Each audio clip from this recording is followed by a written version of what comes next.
ಇಂದು ರಾಷ್ಟ್ರೀಯ ಪಂಚಾಯತ್ ರಾಜ್ ದಿನ ಆಚರಣೆ ಮಾಡಲಾಗುತ್ತಿದೆ. ಪ್ರತಿ ವರ್ಷ ಏಪ್ರಿಲ್ 24ರಂದು ಭಾರತದಲ್ಲಿ ರಾಷ್ಟ್ರೀಯ ಪಂಚಾಯತ್ ರಾಜ್ ದಿನವನ್ನು ಆಚರಿಸಲಾಗುತ್ತದೆ. ಇದು 1993ರಲ್ಲಿ ಸಂವಿಧಾನದ 73ನೇ ತಿದ್ದುಪಡಿ ಕಾಯ್ದೆ ಜಾರಿಗೆ ಬಂದ ದಿನವನ್ನು ನೆನಪಿಸುತ್ತದೆ. ರಾಷ್ಟ್ರೀಯ ಪಂಚಾಯತ್ ರಾಜ್ ದಿನ ಪ್ರಯುಕ್ತ ಉಪರಾಷ್ಟ್ರಪತಿ ಸಿಪಿ ರಾಧಾಕೃಷ್ಣನ್ ಮತ್ತು ಕೇಂದ್ರ ಗೃಹ ಸಚಿವ ಅಮಿತ್ ಶಾ ಅವರು ದೇಶದ ನಾಗರಿಕರಿಗೆ ಶುಭಾಶಯಗಳನ್ನು ಕೋರಿದ್ದಾರೆ.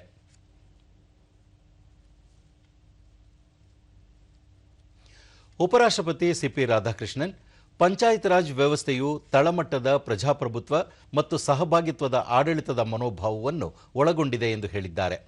ಇದು ಸ್ಥಳೀಯ ಸಮುದಾಯಗಳನ್ನು ಸಬಲೀಕರಣಗೊಳಿಸುತ್ತದೆ ಮತ್ತು ಅಂತರ್ಗತ ಅಭಿವೃದ್ಧಿಯನ್ನು ಬಲಪಡಿಸುತ್ತದೆ.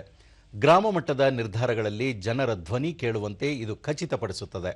ಸ್ವಾವಲಂಬಿ ಮತ್ತು ಚೇತರಿಸಿಕೊಳ್ಳುವ ವಿಕಸಿತ ಭಾರತವನ್ನು ನಿರ್ಮಿಸುವಲ್ಲಿ ಪಂಚಾಯತ್ಗಳ ಕೊಡುಗೆ ಅತ್ಯಂತ ಪ್ರಮುಖವಾಗಿದೆ ಎಂದು ಅಭಿಪ್ರಾಯಪಟ್ಟಿದ್ದಾರೆ. ಕೇಂದ್ರ ಗೃಹ ಸಚಿವ ಅಮಿತ್ ಶಾ ಅವರು ದೇಶದ ಜನತೆಗೆ ಸಂದೇಶ ನೀಡಿದ್ದು, ಪಂಚಾಯತ್ ವ್ಯವಸ್ಥೆಯು ಭಾರತದ ಅತ್ಯಂತ ಹಳೆಯ ಪ್ರಜಾಪ್ರಭುತ್ವ ಸಂಪ್ರದಾಯಗಳಲ್ಲಿ ಒಂದಾಗಿದೆ. ಇದು ಪ್ರಜಾಪ್ರಭುತ್ವದ ಪ್ರಬಲ ಸ್ತಂಭವಾಗಿದೆ ಎಂದು ತಿಳಿಸಿದ್ದಾರೆ. ಗ್ರಾಮೀಣ ಅಭಿವೃದ್ಧಿ, ಆಡಳಿತ, ಸಾಮಾಜಿಕ ನ್ಯಾಯ, ವಿಪತ್ತು ನಿರ್ವಹಣೆ ಮತ್ತು ಸಾಂಸ್ಕೃತಿಕ ಸಂರಕ್ಷಣೆಯಲ್ಲಿ ಪಂಚಾಯತ್ಗಳು ಪ್ರಮುಖ ಪಾತ್ರ ವಹಿಸುತ್ತಿವೆ.